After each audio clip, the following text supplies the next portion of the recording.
Section 6 of The Scarlet Letter by Nathaniel Hawthorne. Chapter 3. The Recognition. From this intense consciousness of being the object of severe and universal observation, the wearer of the scarlet letter was at length relieved by discerning, on the outskirts of the crowd, a figure which irresistibly took possession of her thoughts. An Indian in his native garb was standing there, but the red men were not so infrequent visitors of the English settlements that one of them would have attracted any notice from Hester Prynne at such a time, much less would he have excluded all other objects and ideas from her mind. By the Indian's side, and evidently sustaining a companionship with him, stood a white man, clad in a strange disarray of civilized and savage costume. He was small in stature, with a furrowed visage, which as yet could hardly be termed aged. There was a remarkable intelligence in his features, as of a person who had so cultivated his mental part that it could not fail to mould the physical to itself, and become manifest by unmistakable tokens. Although, by a seemingly careless arrangement of his heterogeneous garb, he had endeavoured to conceal or abate the peculiarity, it was sufficiently evident to Hester Prynne that one of this man's shoulders rose higher than the other. Again, at the first instant of perceiving that thin visage, and the slight deformity of the figure, she pressed her infant to her bosom with so convulsive a force that the poor babe uttered another cry of pain. But the mother did not seem to hear it.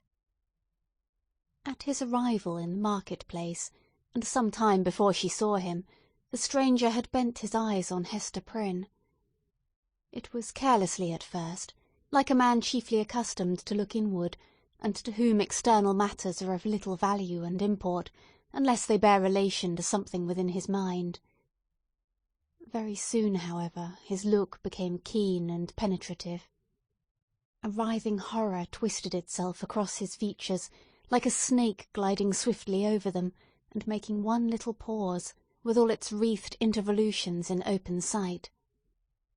His face darkened with some powerful emotion, which, nevertheless, he so instantaneously controlled by an effort of his will, that, save at a single moment, its expression might have passed for calmness.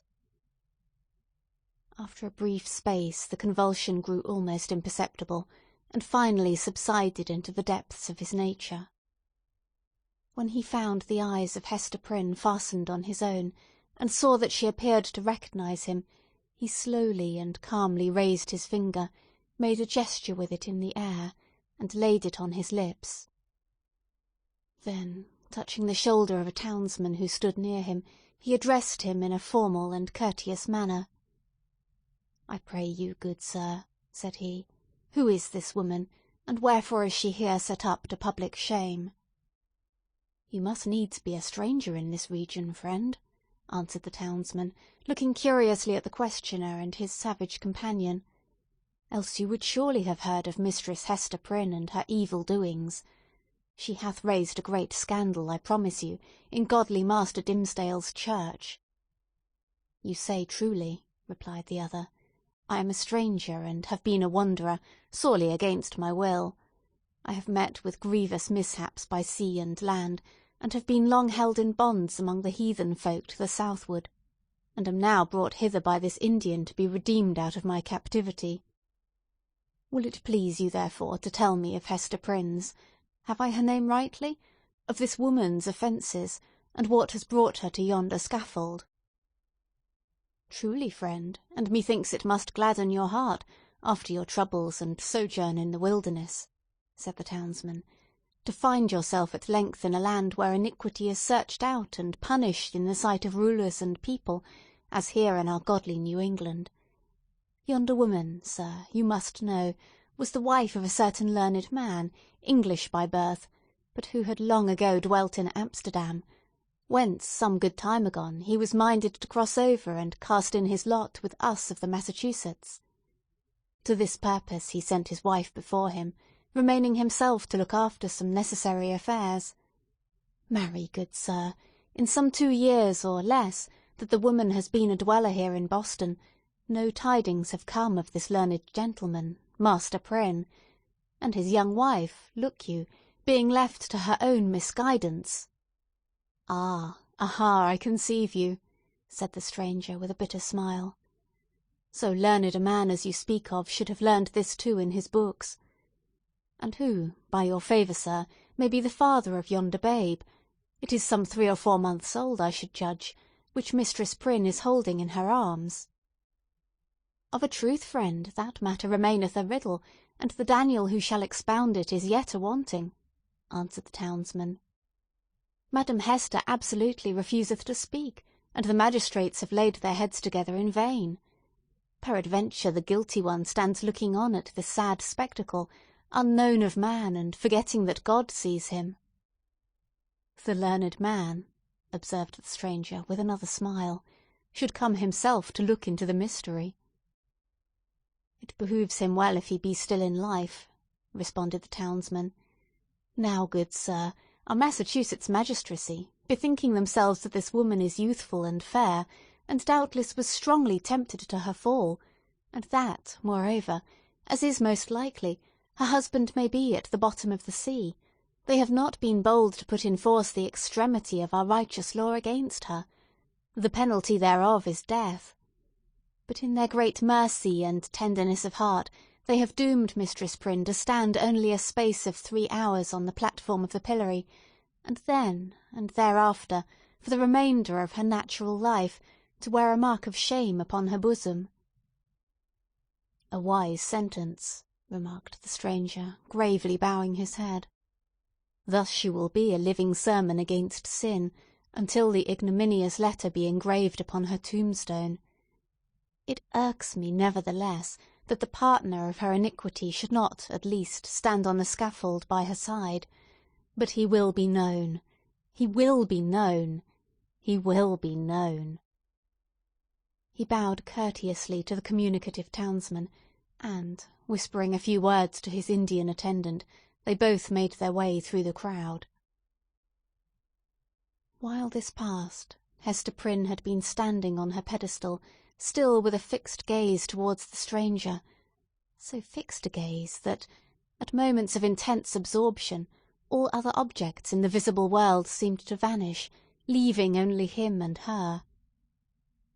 Such an interview, perhaps, would have been more terrible than even to meet him as she now did, with the hot midday sun burning down upon her face and lighting up its shame, with the scarlet token of infamy on her breast, with the sin-born infant in her arms, with a whole people, drawn forth as to a festival, staring at the features that should have been seen only in the quiet gleam of the fireside, in the happy shadow of a home, or beneath a matronly veil at church.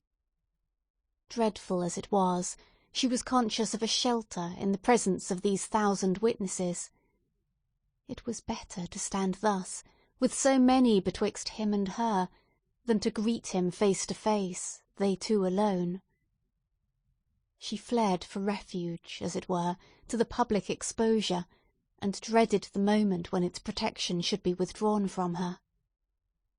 Involved in these thoughts, she scarcely heard a voice behind her, until it had repeated her name more than once, in a loud and solemn tone, audible to the whole multitude. "Hearken to me, Hester Prynne," said the voice. It has already been noticed that directly over the platform on which Hester Prynne stood was a kind of balcony or open gallery appended to the meeting-house. It was the place whence proclamations were wont to be made, amidst an assemblage of the magistracy, with all the ceremonial that attended such public observances in those days. Here, to witness the scene which we are describing, sat Governor Bellingham himself, with 4 sergeants about his chair, bearing halberds as a guard of honour. He wore a dark feather in his hat, a border of embroidery on his cloak, and a black velvet tunic beneath, a gentleman advanced in years, with a hard experience written in his wrinkles.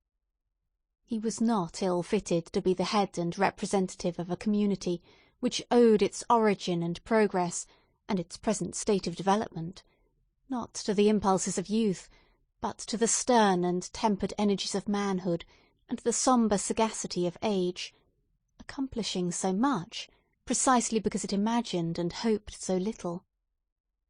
The other eminent characters by whom the chief ruler was surrounded were distinguished by a dignity of mien, belonging to a period when the forms of authority were felt to possess the sacredness of divine institutions. They were, doubtless, good men, just and sage. But, out of the whole human family, it would not have been easy to select the same number of wise and virtuous persons, who should be less capable of sitting in judgment on an erring woman's heart, and disentangling its mesh of good and evil, than the sages of rigid aspect towards whom Hester Prynne now turned her face. She seemed conscious, indeed, that whatever sympathy she might expect lay in the larger and warmer heart of the multitude, for, as she lifted her eyes towards the balcony, the unhappy woman grew pale and trembled. The voice which had called her attention was that of the Reverend and famous John Wilson, the eldest clergyman of Boston, a great scholar, like most of his contemporaries in the profession, and withal a man of kind and genial spirit.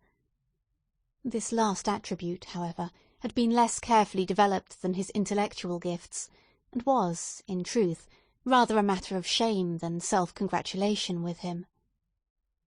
There he stood, with a border of grizzled locks beneath his skull-cap, while his grey eyes, accustomed to the shaded light of his study, were winking, like those of Hester's infant, in the unadulterated sunshine.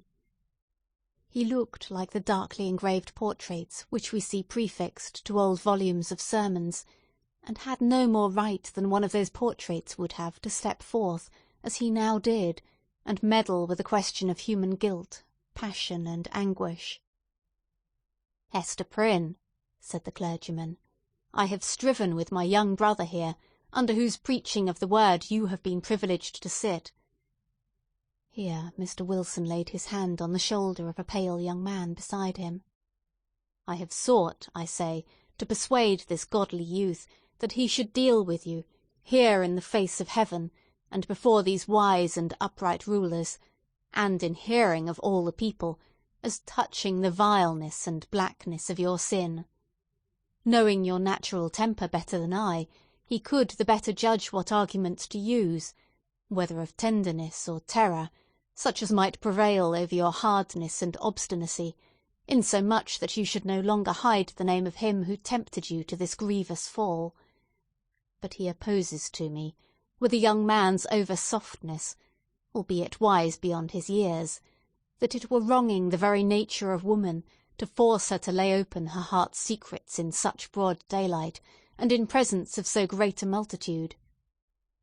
Truly, as I sought to convince him, the shame lay in the commission of the sin, and not in the showing of it forth.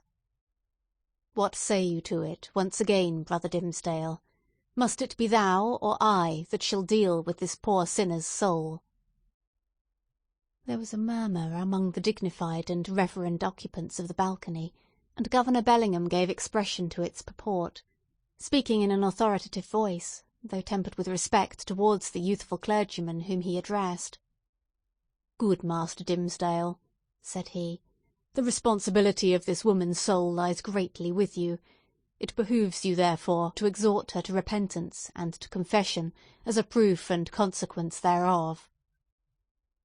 The directness of this appeal drew the eyes of the whole crowd upon the Reverend Mr. Dimmesdale, a young clergyman, who had come from one of the great English universities, bringing all the learning of the age into our wild forest land. His eloquence and religious fervour had already given the earnest of high eminence in his profession. He was a person of very striking aspect, with a white, lofty, and impending brow, large, brown, melancholy eyes, and a mouth which, unless when he forcibly compressed it, was apt to be tremulous, expressing both nervous sensibility and a vast power of self-restraint. Notwithstanding his high native gifts and scholar-like attainments, there was an air about this young minister, an apprehensive, a startled, a half-frightened look, as of a being who felt himself quite astray, and at a loss in the pathway of human existence, and could only be at ease in some seclusion of his own. Therefore, so far as his duties would permit, he trod in the shadowy bypaths, and thus kept himself simple and childlike, coming forth, when occasion was, with a freshness and fragrance and dewy purity of thought, which, as many people said, affected them like the speech of an angel.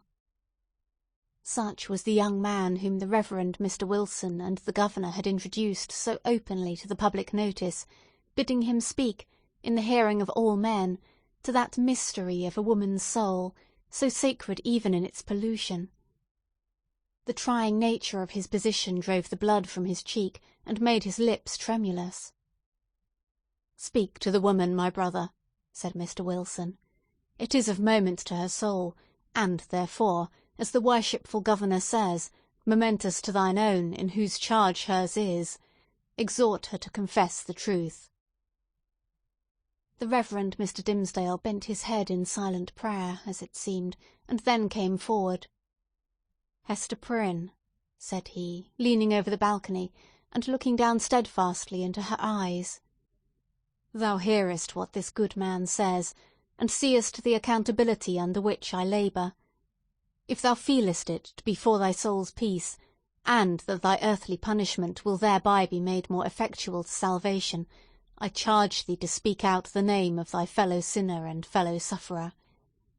Be not silent from any mistaken pity and tenderness for him, for believe me, Hester, though he were to step down from a high place, and stand there beside thee, on thy pedestal of shame, yet better were it so than to hide a guilty heart through life.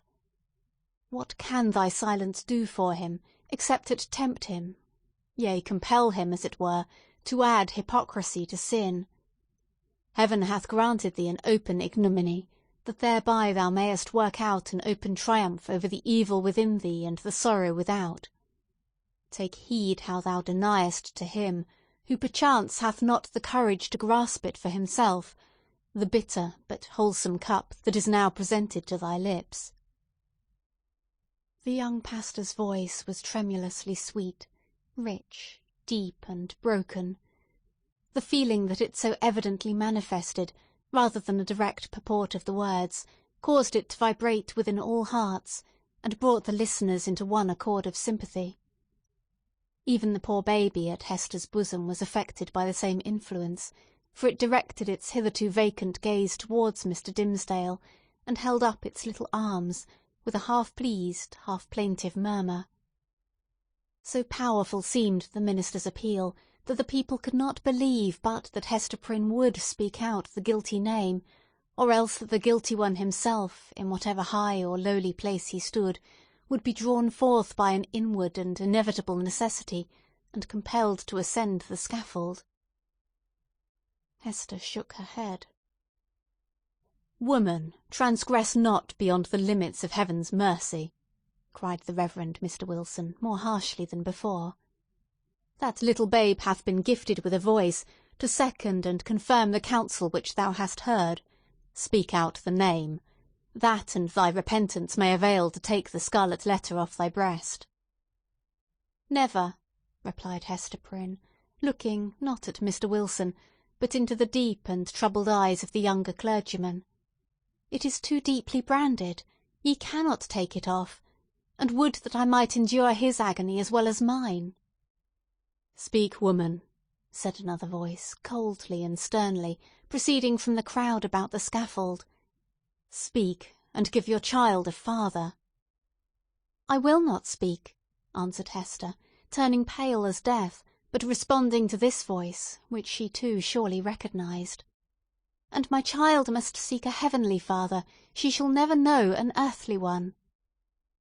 "She will not speak," murmured Mr. Dimmesdale, who, leaning over the balcony, with his hand upon his heart, had awaited the result of his appeal. He now drew back with a long respiration. Wondrous strength and generosity of a woman's heart! She will not speak. Discerning the impracticable state of the poor culprit's mind, the elder clergyman, who had carefully prepared himself for the occasion, addressed to the multitude a discourse on sin, in all its branches, but with continual reference to the ignominious letter. So forcibly did he dwell upon this symbol, for the hour or more during which his periods were rolling over the people's heads, that it assumed new terrors in their imagination, and seemed to derive its scarlet hue from the flames of the infernal pit. Hester Prynne, meanwhile, kept her place upon the pedestal of shame, with glazed eyes and an air of weary indifference. She had borne that morning all that nature could endure, and as her temperament was not of the order that escapes from too intense suffering by a swoon, her spirit could only shelter itself beneath a stony crust of insensibility, while the faculties of animal life remained entire. In this state, the voice of the preacher thundered remorselessly, but unavailingly, upon her ears. The infant, during the latter part of her ordeal, pierced the air with its wailings and screams. She strove to hush it mechanically, but seemed scarcely to sympathise with its trouble. With the same hard demeanour, she was led back to prison, and vanished from the public gaze within its iron-clamped portal.